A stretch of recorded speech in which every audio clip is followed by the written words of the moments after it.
professional. Not with what you just blurted out. Hello and welcome to Cognitions, speaking the unspeakable with JP. And Stacy D. Can't hear myself at all. I am JP Craddock, and I am here with the one and only Stacy D. Love. And we are broadcasting here on KUAW Radio, which stands for Knowledge, Understanding, and Wisdom. All right.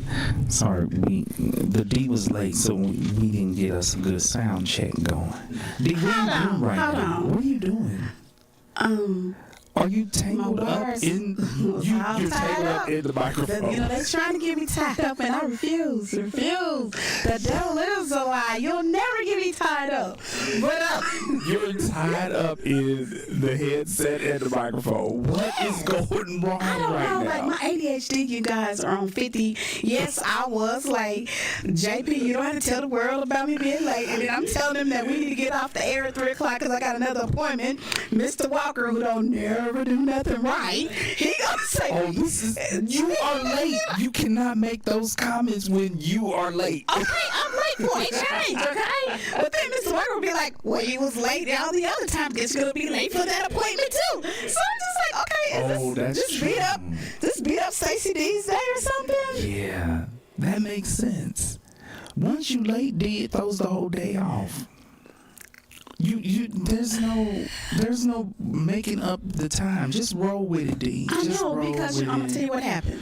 Because that's what I do. So this is gonna be my check-in. We know you roll with it. This is my check-in. So everybody know I go get my hair done every other Thursday. I have a standing appointment at 8 a.m. So this heifer gonna be greedy for money and gonna do somebody's hair before mine. Were you late for that? No. Well, yeah, I was on time at 8 a.m., but she still had someone in my chair at 8 a.m., which pushed me back like a whole hour. I didn't get into the chair till like 10 minutes to 9. So she was running late. Yeah, Kayla. And then she gonna get mad because she didn't get no step. Okay, now hold on though. But you said she gave you a spot away. She didn't give it away. She was running late. Somebody probably came up in there real nappy. She had to handle that. No, my appointment's the first appointment on Thursdays. It's 8 a.m. Oh, she opens at 8. Yes, she opens up at 8. Somebody rolled in at 7:30. Oh, she made another appointment before mine trying to get this money in. And that's what have thrown everything off. My pedicure was off. My tax appointment was off. You need to go see Shanita next time. Shanita don't do she don't do wigs and stuff. How you know? Because I already asked. Oh, because Shanita has a full boutique. She's selling clothes and everything. She's doing everything. We're going to give a shout out to Shanita. What's the name of Shanita's shop? What is it? Unique. And she's located on State Avenue in Kansas City, Kansas. Was it like 32nd and State Avenue? Yeah. And she's been in the business for over 30 years. It's like 20-something, I think. I don't know, but that's 29th Street right there. Yeah, it might be. So it's like 32. It's the old Kroger's. If anybody from Wyandotte County, the old Kroger's. There was a Kroger's there. Yeah, and then it was Mother High because I went there, and now it's a church.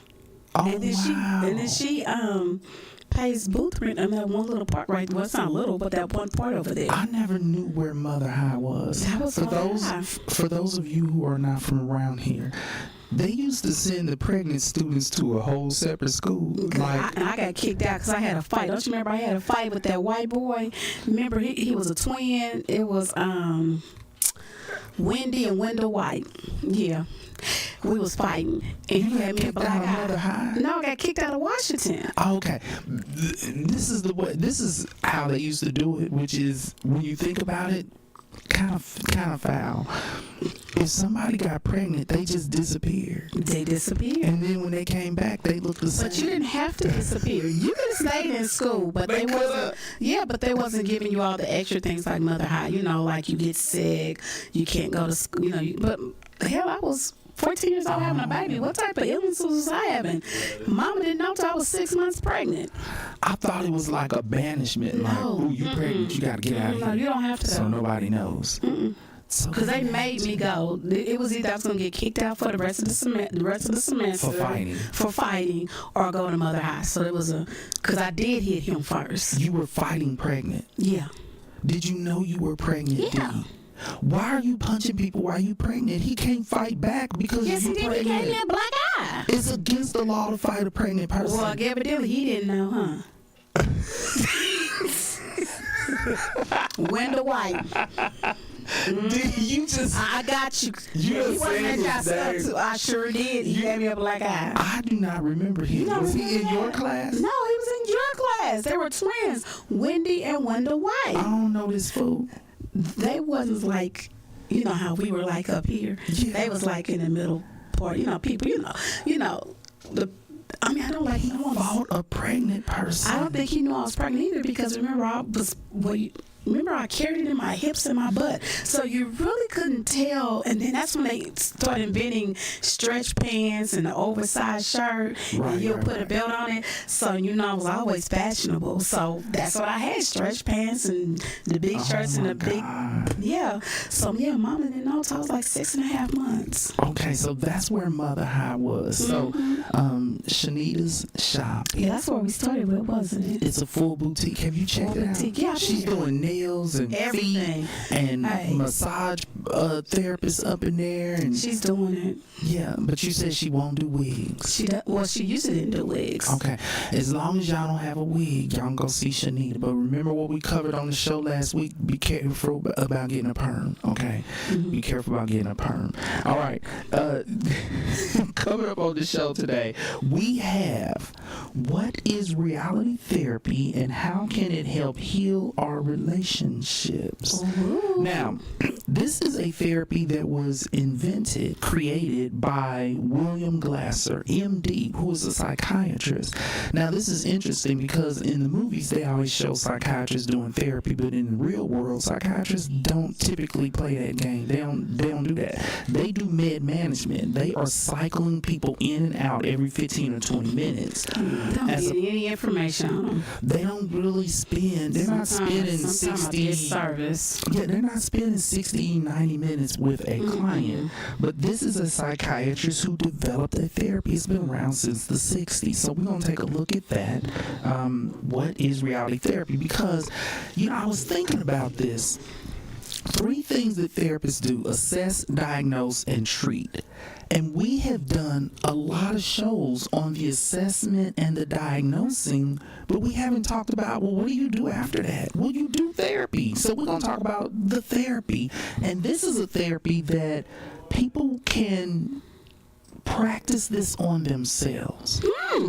And so we're going to get into this. It's going to be good. Yeah, it's going to be good because reality therapy is a therapy that can get a little rough, depending on the client and depending on the therapist. And so, in my case, these sessions get rough sometimes. That reality therapy can get rough. But, I only know how to keep it real, which is a good fit for reality therapy. Cognitions, speaking the unspeakable. Speaking the unspeakable. All right, D, what's your check-in? I think I just did. You just did your check-in. Okay. I don't know. To save time, I'm just gonna skip my check-in. Okay. How's Sasha doing with I have a check-in because I know everyone's wondering how Sasha Pooh is doing with dance. You're not in that? She hasn't. That was just last week. Yeah, I mean, she hasn't been back. She's supposed to be going to 3 different dance studios. Yeah, and I don't know if Nadine has made a decision. Scheduled with we haven't been to all 3 yet. Well, she only went to the 1. I think Christy was very opening that she got in so fast.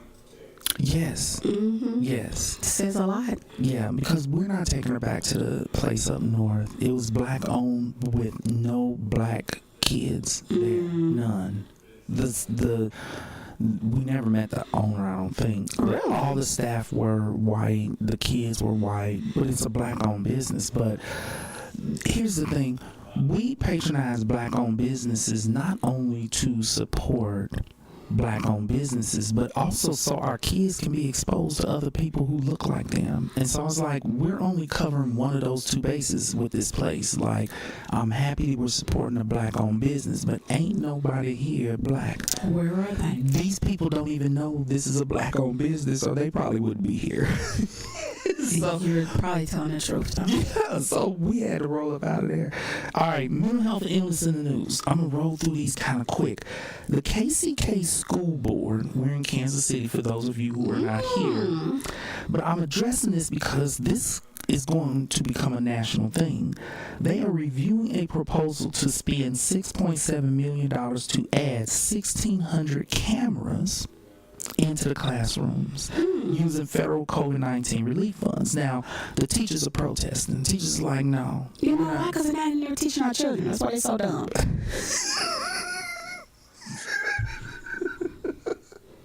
I'm determined my kid is not going to a single school in that district.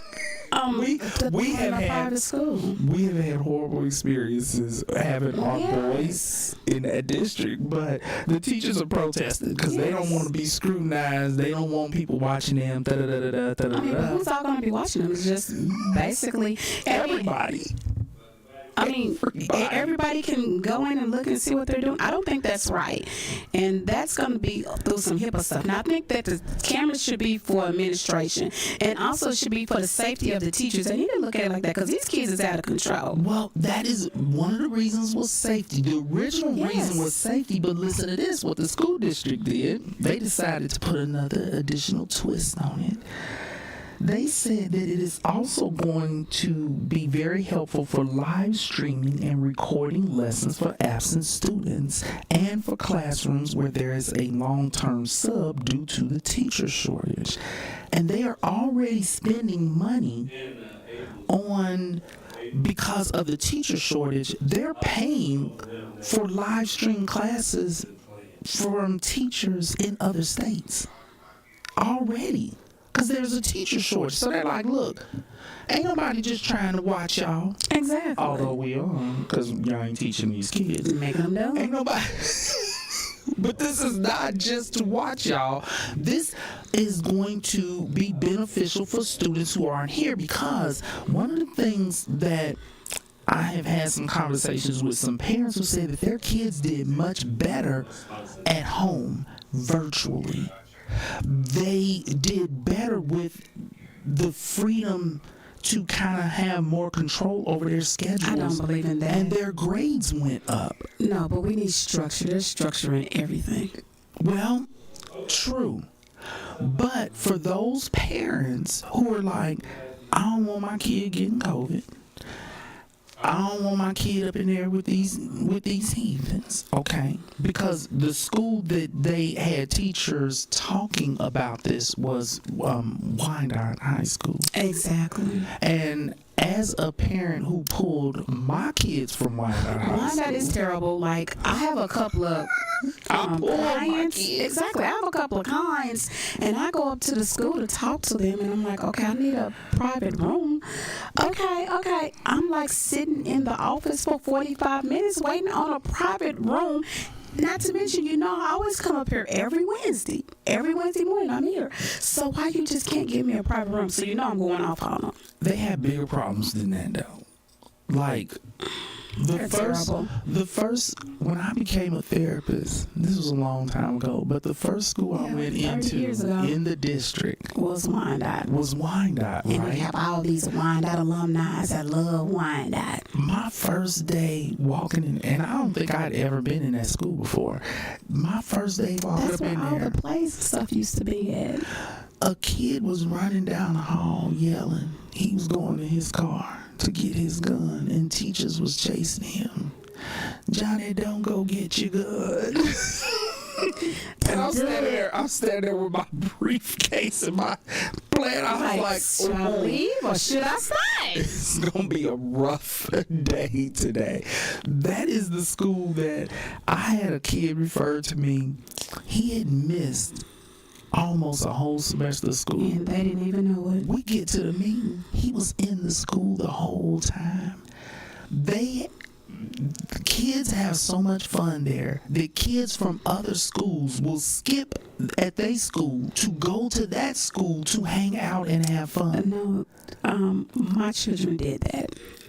My daughters, they would leave Washington and go to Wyandotte with their cousin And kick it. Yes. So when their kids are truant, because in the meeting it was like, well, he's truant, but he's kind of not truant because he was here. He was truant from class. He wasn't truant from school. So like, a kid can't really be put on probation for skipping class. He didn't skip school. But yes, because that school is so huge that there are places it's that the oldest school in Kansas. Yeah, it used to be an all-white school. Sure did. Ed Asner went to school there. For those of you if you ever watched the Mary Tyler Moore show, this is an old school show from the 70s, but if they never heard of him, then you watch the Mary Tyler Moore show, it's not gonna help them. Everybody should have heard of Mary Tyler Moore though. Mary Tyler Moore had a show. Betty White was on that show. Oh, but Betty White. And Ed Asner was on that show. He's from Kansas City. He graduated from Wyandotte High School. Okay, Kansas City, Kansas. Yeah, Kansas City, Kansas. Okay, so I think it's a good idea. I do too. Because it is going to help with safety. It is going to increase the accountability. If I think parents need to be able to see that a teacher is teaching their student, and it is going to help. Okay, I don't think they're gonna do that. That's gonna be HIPAA, so they'll be able to see all the other children in the class. Well, they'll probably position the camera. They'll probably have a camera position on the teacher. And a camera position. So no more teachers sleeping in class or playing on their cell phones. Because what they're paying for now is just a teacher virtually coming into the classroom. The long-term sub, because subs, they like, look, I do a little bit, but I'm not a teacher. I'm not literally gonna teach calculus to these kids because I didn't take it and I don't know it. And so, when it comes to virtual learning, I think that this is going to be a good thing. I hope it passes. They need to do it. Put the cameras up in them classrooms, okay? Especially in and he said he was going fast through the... Well, D, because you had a lot to say about it. Okay, real quick. The rest of these are quick. A result of the hugely successful Jeffrey Dahmer series on Netflix is that kids are dressing up like Jeffrey Dahmer for Halloween. Stop. I really thought we were going to get past not talking about that mess here on Cognitions Speaking Unspeakable. We have to talk about this. Because here's I didn't watch it. I'm not going to watch it. I haven't watched it yet. And I watched a little everybody bit. Now, see, I had to turn it off. I wasn't prepared for them to immediately be so... It was a lot. It was intense. A lot. And those are those spirits coming into you. I'm just not for that. That's why I don't watch scary movies. But here's the reason why this is an issue. If you think about it, from what I saw, it was so gruesome. Kids that are trick-or-treating age shouldn't even be watching it. And so parents are either allowing their young children to watch something that is a gruesome depiction of murder. And let's remember what we talked about a long time ago on our story, on our series, was how their minds are. Right. You want to elaborate on that real quick? No, I'm going to let you elaborate because I don't even want to talk about none of this. Okay. And if you are a parent and you're letting your child watch... JP is going to hotline you. Murder. You know he's a hotline king. I will highlight. But on a serious note, you should not. Once again, tell them, JP, you should not. That's the mental illness piece. Yes. Do not allow your kids to watch the depiction of gruesome, horrible, gory murders, or the parents are watching it, and if they're not letting the kids watch it, they are so into it that they're dressing their kids like Jeffrey Dahmer. But I don't think kids are going to be willing to dress up like a character or a person that they know nothing about. So parents are obviously allowing their kids. So Jeffrey Dahmer's father is contemplating suing Netflix because he feels like Netflix basically glamorized his son's sociopathy, but their perspective is we're presenting what happened, and we're making money, but we're presenting what happened. There have already been some Jeffrey Dahmer movies. Some things just let it die. Yeah, Netflix has done, I guess, at least a couple of things on him. But my point to our listeners and our viewers, please do not allow your children to absorb. A child's brain isn't fully developed. The prefrontal cortex isn't fully developed until the age of 25. You cannot allow your child to absorb that and then to glamorize it and celebrate it in the form of dressing like this murderer, this serial killer for Halloween. That's not cute. Come on, people. But that's how it is on a lot of churches and schools that do celebrate Halloween. I don't even celebrate Halloween because it's a very evil evil holiday, and I don't even celebrate it. And if I like to go back to the Bible, and it says that when you see things, it goes into your spirit, it goes into your mind. So why would you want to infect your mind and your spirit of these horrible things? So once again, stop watching. Just stop watching it. Everything that's on TV is not meant for you to see. Okay, I have one more mental health and illness story. We only had 3. The St. Louis shooter, Orlando Harris. This is the recent shooting that was in St. Louis. At the school? Was this another school shooting? Yes. He left behind a notebook. And what he wrote in his notebook, tell me if you identify something wrong with this. This is what he left in his notebook. 2 people were killed, a teacher and a student. But he had 600 rounds. So he was about to go, he was about to get really busy. And this is after the gun had been confiscated from him. His parents called in, the gun got confiscated, it somehow was turned over to somebody, and he ended up with it again, and that's when he shot and killed these people. But listen to what was in his notebook. Quote, "I don't have any friends. I don't have any family. I've never had a girlfriend. I've never had a social life. I've been an isolated loner my entire life. This was the perfect storm for a mass shooter." End of quote. He ended it. He wrote that. A reporter didn't write that. This was the perfect storm for a mass shooter.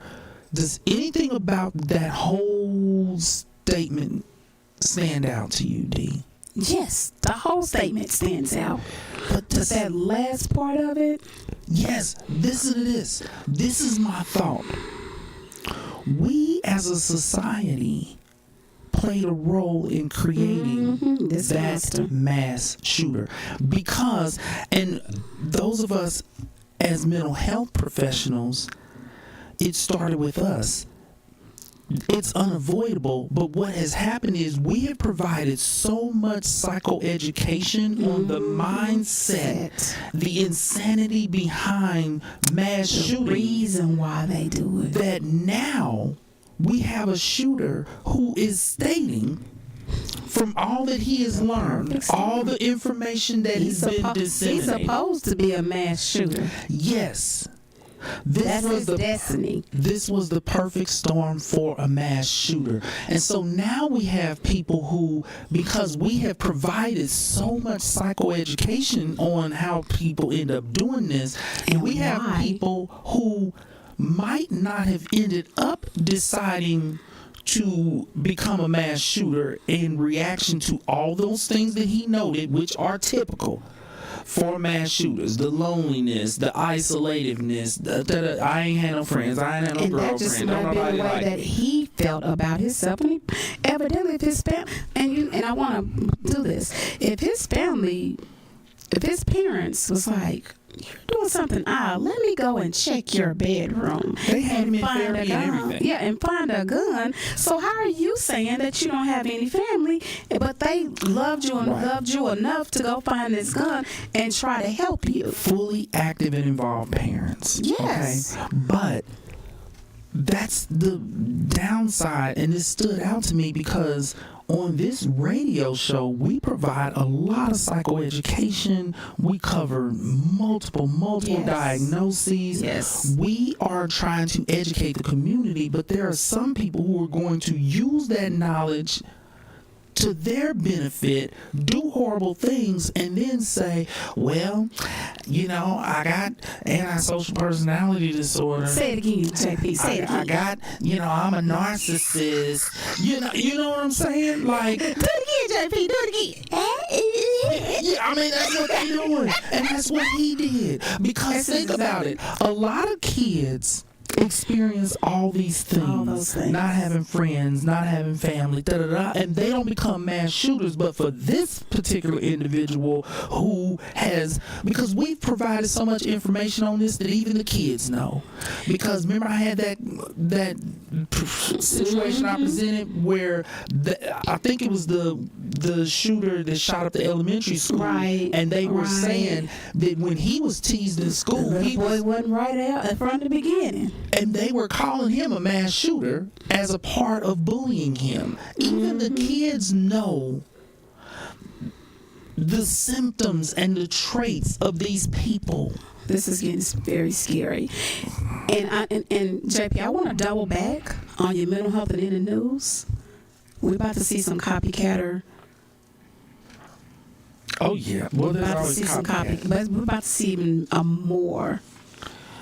Watch what I tell you. Because the man wasn't the second in the news. I forgot the name. The watching the movie, the Halloween outfits. Jeffrey Dahmer. Yeah, Jeffrey Dahmer. We're about to see even more copycatters, and watch what I tell you. It's always copycatters. It's always copycatters. Right. But now since they just put it out there and everybody's saying how good this movie is and you need to watch it and da da da this and da da da that. Yeah. And when they're already borderline and they watch it, it's so, I think people are drawn to it because it's so horrific. Mm-hmm. Like, he was so extremely insane and awful. It's kind of like when people drive by auto accidents and they just can't stop looking. They're looking. What he did was so horrible that people are watching it. But it's still sick. It's very sick to dress your kids up like a person who was. It's so many other people that they could dress their children up to. Right. All right, then let's go into the reality therapy. Yes, question of the day: what is reality therapy, and how can it help heal our relationships? Now, this therapy can be used not just in couples therapy. Any relational situations, parents and children. It can be used in individual therapy if the individual is addressing relationship issues, etc., etc. Okay, so reality therapy. Now, this is a therapy that focuses on improving present relationships and circumstances. Relationships and circumstances. Reality therapy sees behavior as choices and encourages people to accept responsibility for the choices that they make. Now, it teaches us that while we cannot control how we feel, we can control how we think. Now, let me say this. I disagree with that aspect of this therapy because we can control how we feel. And so when we cover rational emotive psychotherapy in the future, I am going to explain. That's RDA, right? R-E-T. Or R-E-T, yeah. I'm going to explain how we can control our feelings. So I disagree with that from Dr. Glass, and he's wrong about that. He's wrong about that from JP. And all these are cognitive therapies. And so it's interesting when one cognitive therapy disagrees with another cognitive therapy. Okay. We choose behavior behave in certain ways, and these choices can help or hamper the ability to satisfy essential needs. I agree with that part. Choice theory, because this is rooted in choice theory. Now, let me explain what that is. Choice theory is that the behaviors we choose are key to our accountability and who we are. Okay? And so, yes, you have a choice. You don't have to do certain things to your loved ones. You have a choice, and you have to be responsible and accept accountability for the choices that you make. Now, when is this therapy used? The principles of reality therapy can be applied to individuals, parent-child relationships, and family therapy, as I already said, okay? Dealing with relationship difficulties. This is a present-day therapy. Now, this is another aspect that I don't totally agree with, even though I do this therapy a lot with couples. But it's a present-day therapy. Now, here's the thing.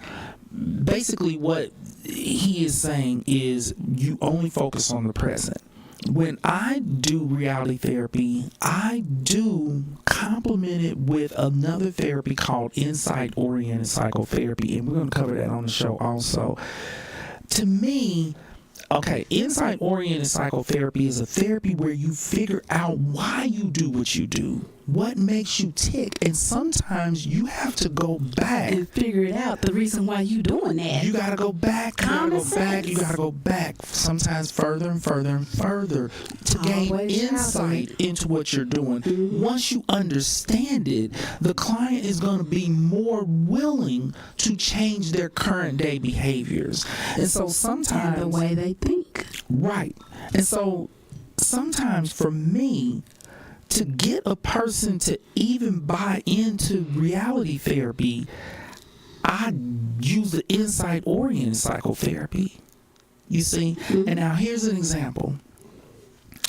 I had a client who never gives up to a fault. Like, he does not let go. He does not know how to let go. Mm-hmm. Even in unhealthy relationships where he is being abused. You know, because we talked about male victims of domestic violence. No. Got a whole lot of them then, don't you? A lot. Getting beat up by these women. Rough women out there, okay? Woo. A lot of it's psychological, emotional abuse. But a lot of times, men in that situation are like, well, I can't give up, because if I give up, I'm a quitter. If I give up, I'm a quitter. Insight-oriented psychotherapy allowed me to take him back to where that came from. And what he talked about is, as a kid, as an athlete, he was taught, you never give up, you never quit, you never quit. And he played sports. Oh, wow. He would play with broken ribs. Oh, wow. Broken limbs after multiple concussions. And even when he wanted to walk away, the coaches and his parents encouraged him to continue because he was so good. He wanted to walk away. And so what I had to help him to see is that he's continuing to play that out in his current relationship. Everything. And so, according to reality therapy, you're not supposed to do that. But I can't get him to change his current behaviors without him understanding where they came from and helping him to see that back then he knew what was best for him. The adults did not. He had good judgment. The adults did not. And so he has to tap back into his good judgment that he had as a kid and apply it to the present. See? Wow, you see I got to put two of them into one. Give me some, JB. You gotta mix your, and this is what I do, and I always encourage therapists to do this, is because there are different therapies depending upon the diagnosis and the presenting problem of the client. But a therapist needs to be able, when you are with that client, you got to be able to, I need to apply this therapy, and I need to apply this therapy. Put it all together. Sometimes you got to do two of them at the same time.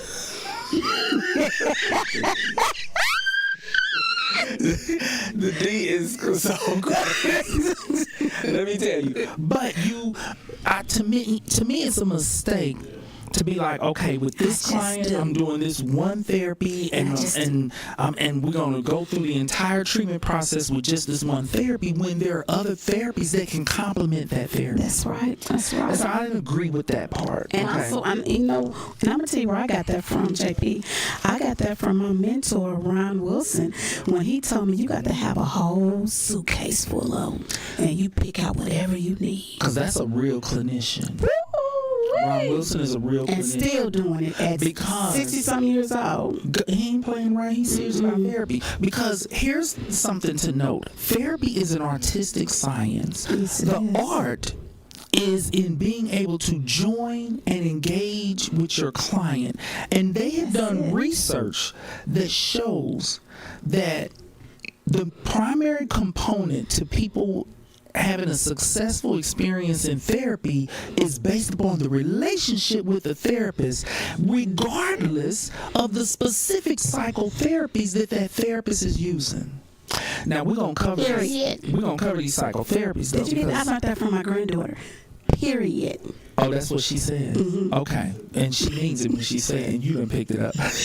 But yes, so even a therapist who is not as skilled or knowledgeable in multiple therapies can still be successful to a large degree if they know how to form a strong connection with their client. Because then the client, they trust the therapist and will follow the therapist. Yes, they will. So that's the artistic piece. Now, for me, because I'm a little bit of I'm very clinical.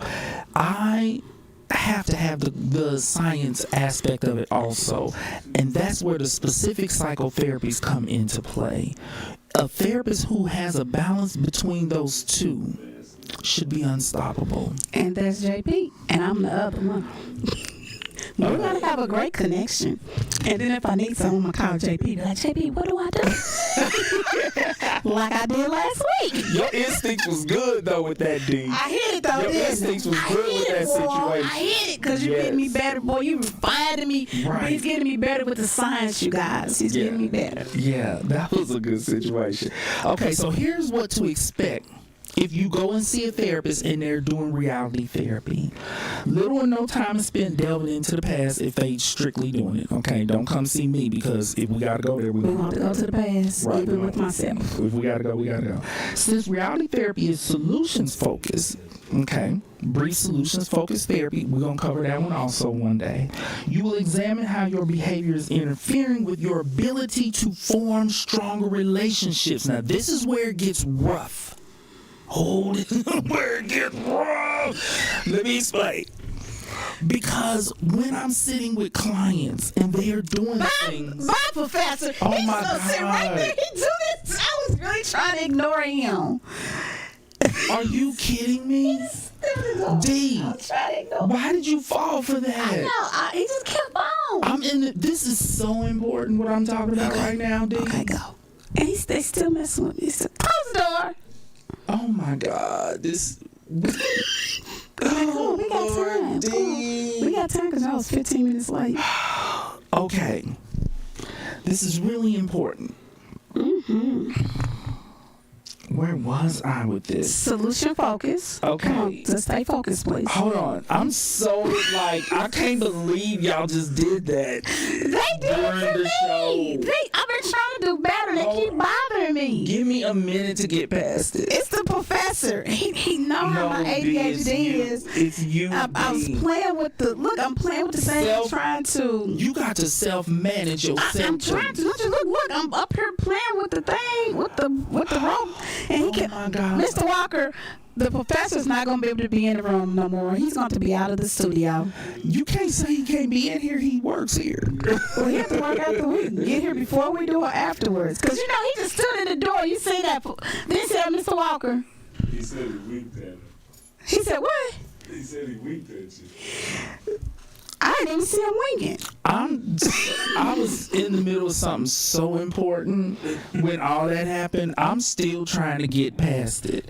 Okay. Solution focus. Here is the aspect of this therapy is the core of it is identifying with the client how their behavior is sabotaging their goal of having a happy, healthy relationship. Happy and healthy. And so what the therapist has to do is be willing. This is where it takes a therapist who has a strong enough personality to not only assess, to identify what the negative behaviors are, but be willing to confront the client on the behaviors one of the best that are sabotaging and destroying their relationship. Now, this is why I said this therapy can get rough, because you have to, for me, when I'm dealing with dominant male personalities, abusers, alpha females, alpha males. I don't believe in alpha females.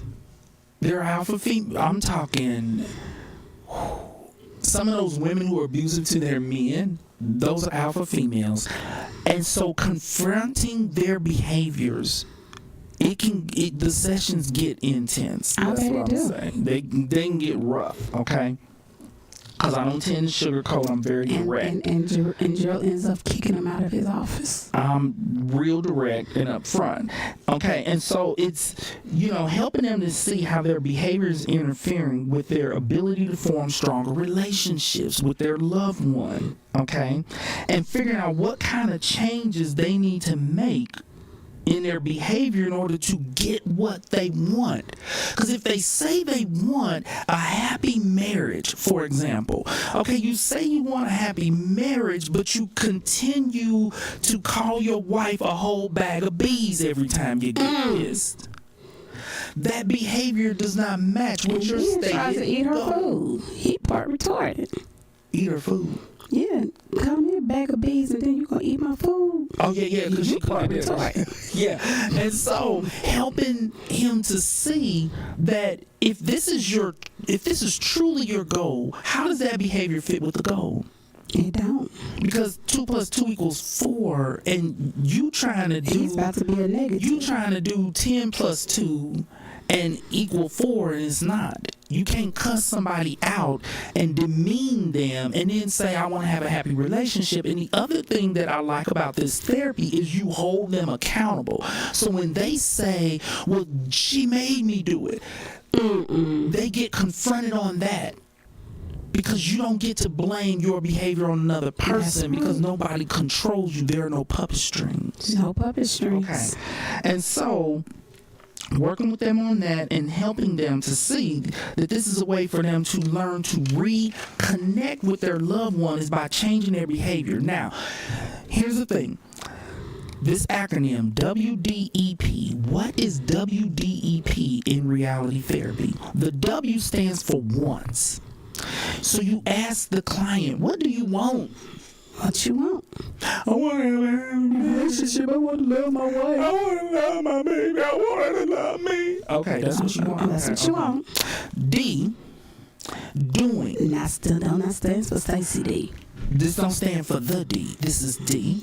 In WDEP, doing. What the individual is doing in the relationship, okay? To cause the problem. What the individual is doing. So he can't get what he wants. Right. So it's like, well, this is what you said you want, but this is what you're doing. And like I said, that's where it gets rough. Like, you want a happy marriage, but you want to be able to call her a whole bag of bees. It don't go together. E stands for evaluation, assessing the effectiveness of the individual's behavior. So this is where, I have to point out to clients, like, how is that working? How is that working for you? You want to have this happy relationship, but this is what you're doing. It doesn't make sense. And here's an example. I have a client who he had sent me a text of something that he had done a million times before. I've seen him for years. And so I started the session off by asking, what have you changed in just the last 5 years? what has changed in your behavior in you as a person in the last 5 years? And he could not identify a single thing. And I said, this is the reason why your wife is preparing to leave you. Because you want your wife, So you say. but what you're doing is the same foul things to her that you have always done, and you haven't changed or improved No change. in years. Or even improve. Exactly. And so the don't add up. process of bringing that to people's attention is where the therapy gets rough. Like, but you got to drop it on them. This is not a therapy for people who are deep in depression. Guess what they think? They think, well, I used to call her 50 Bs. Now I only call her 45. That's a good improvement. And for those clients, what my question is does she consider that a good enough improvement, or is she still looking for attorneys? So, Period. according to your definition, you are improving fast enough. According to hers, you're not. And if you're going to be moving at a snail's pace, then you need to be prepared that you're going to lose your marriage.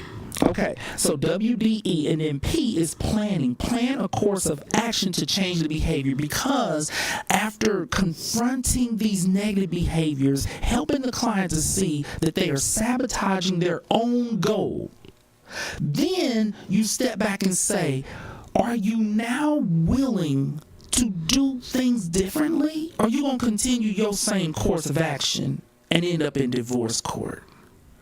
And so the planning piece, after you have helped them to really see, I'm sabotaging my own goal. Even between parents and kids, I want to have a better relationship with my son, a better relationship with my daughter. But, I'm like emotionally abusive and physically abusive. And okay, so how can we plan can you hear me? Yeah. Okay. How can we plan for you to do things differently? So, how it works.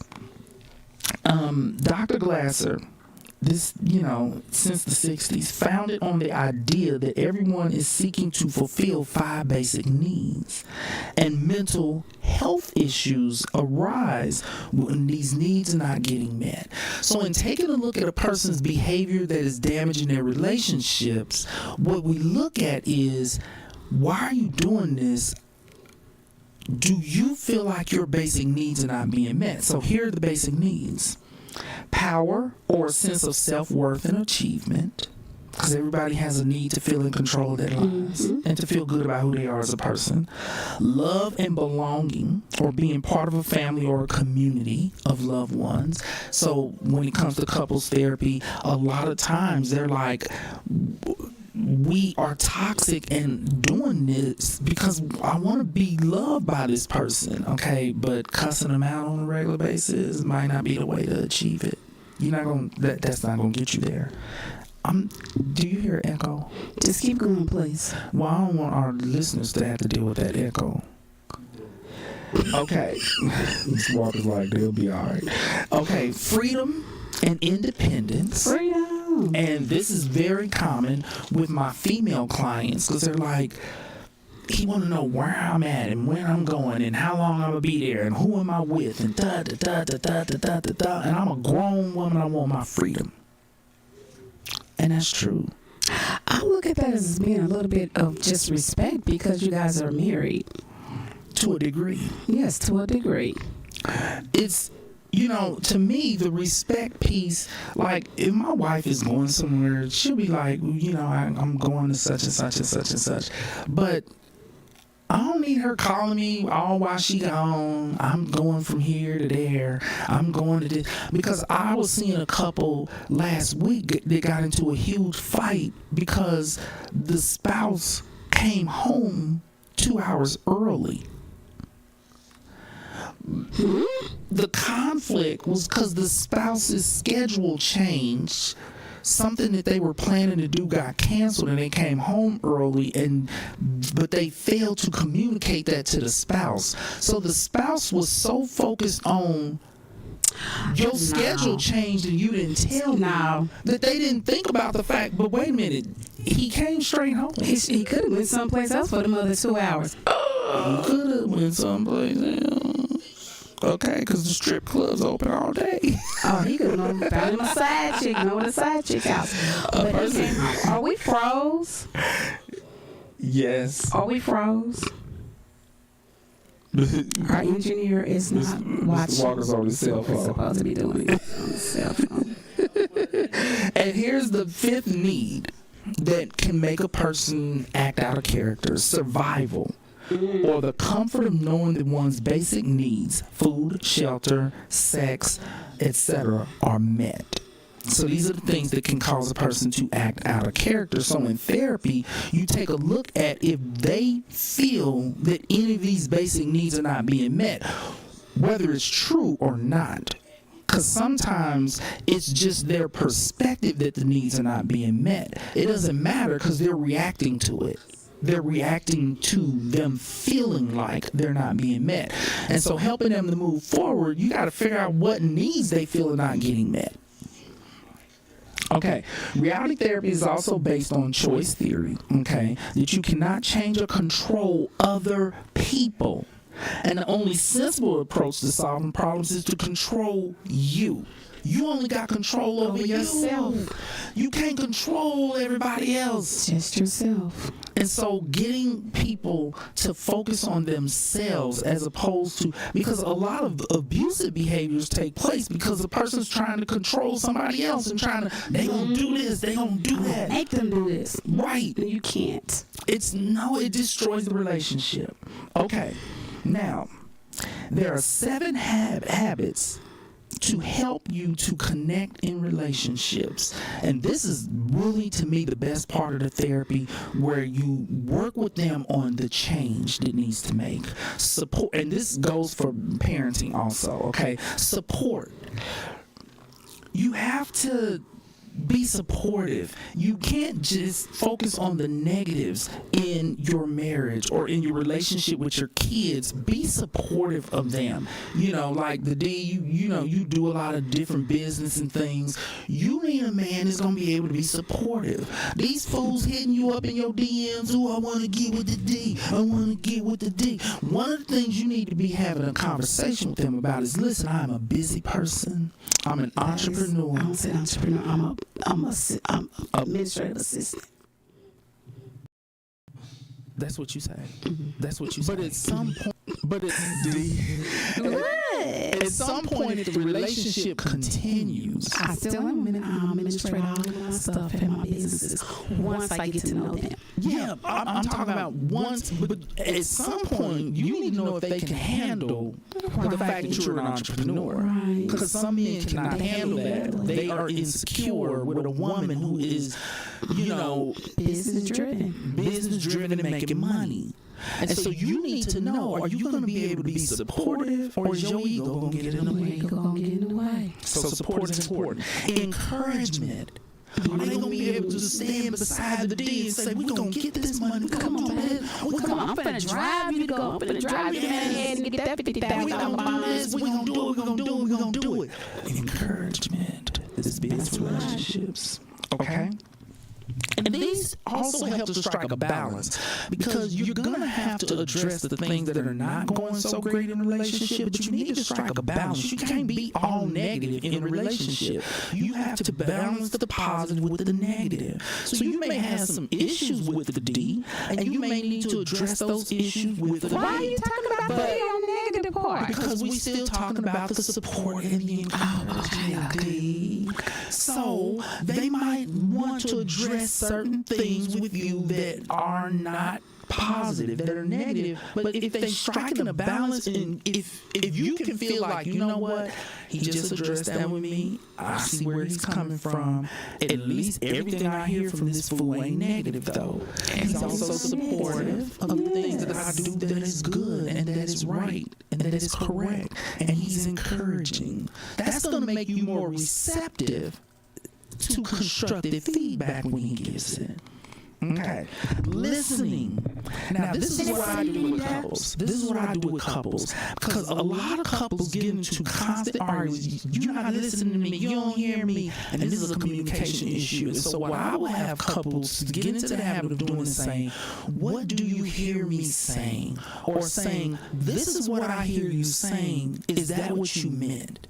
Because a lot of times they're like, no, that is not what I meant. That is not what I was saying. That's just what you heard. Okay. Could you restate? Because once they're on the same page and the person fully understands what is being said, then y'all can do problem solving. You can't do problem solving if y'all ain't on the same page, you don't know what each other is saying. And so the listening piece, I always give that suggestion, that assignment. Check in with the person to be sure that you understand what they're saying. Okay? Acceptance. Accepting their reality. Now, a couple recently was saying, how am I supposed to accept his reality? Because if we have an argument between this is an apple and this is an orange, right is right and wrong is wrong. And if he's saying that apple is an orange, that's wrong, and I'm not falling for that. I'm not going for that. And so they get into these fights. Well, the first thing is, usually when couples are having a disagreement, it's not over something concrete like that. When they're disagreeing, it's because one person has a different perspective. A person knows the difference between an apple and an orange. And that's really what I should have said. I didn't say that during the session. Like, that's not a good example. But what I have to help people to see when it comes to acceptance is you have to accept another person's reality. You don't have to agree with it, but you don't get to tell them that their experience or that their perspective is totally invalid. Even if they're a little delusional, they still sincerely believe what they're saying. And so you can't force them to see it differently. You need to understand what their reality is, and then y'all can try to do some problem solving. Then you can do some problem solving. Right. Trust and rebuilding it. You know, I'm adding to the man's therapy at this point, okay? All these notes, these are my notes, okay? Because this is how this therapy should be done. Trust and rebuilding it if it's damaged, okay? And putting forth the effort in that. Respect in words and actions. I'm going to raise this too, okay? You have to have that. You can't be cussing each other out and punching each other in the face. Negotiation, compromise. A relationship is about compromise. So you have to be able to do that. Stop acting single while you're in a relationship. That one's real good. Because couples where one or both don't want to compromise, what I say to them is, if you was living by yourself, then you'd be able to do everything your way. But you're in a relationship. Stop trying to be single in a marriage. It doesn't work. Okay. Criticism, excessive and non-constructive criticism. Limit. This is what I tell parents and couples to do. You should not have more than 2 negative, maybe 3 interactions with your loved one in a given day. Most definitely. If you, a parent who is having multiple negative interactions with their kid over the course of the day, after a while, the kid is like, all you ever see is negative things about me. Even with my 3-year-old, I make sure that I don't have more than 2 negative interactions with her. Anything else that happens, deal with it another day. You can't overwhelm a kid with everything that they doing wrong. You doing this wrong. You doing that wrong. You doing this. They can't handle that. And so this helps people to beating up their self-esteem. It tears them down. And this is a way to help parents to pick their battles better. Because if you know that you got a 2 incident limit, and you walk in and the kid's drawers is on the bathroom floor, and it's like, okay, I know we're going to have an issue of homework later today, so for these drawers, I'm going to just say, look, there's something wrong in the bathroom, I need you to go fix it. That's it. You don't need to fuss for 15, 20 minutes. You always leave your clothes on the bathroom floor because you're going to have to fuss later about the homework. Your battles. It's homework or funky decree drawers. Which one? There you go. Okay. we gotta wrap this up. Okay? So, that is our show for today. Reality therapy. I didn't get through all of it because of the D and the professor, but I covered enough of it to give an idea so that if you go see a therapist and you are participating in reality therapy, you kind of know what's going on. But this is a therapy that I want people to practice on themselves. Always stop and ask yourself, I have a goal. Does my behavior lead towards the goal, or is my behavior sabotaging the goal? That's the core of this therapy. And accept responsibility for your behavior. And then make the necessary changes.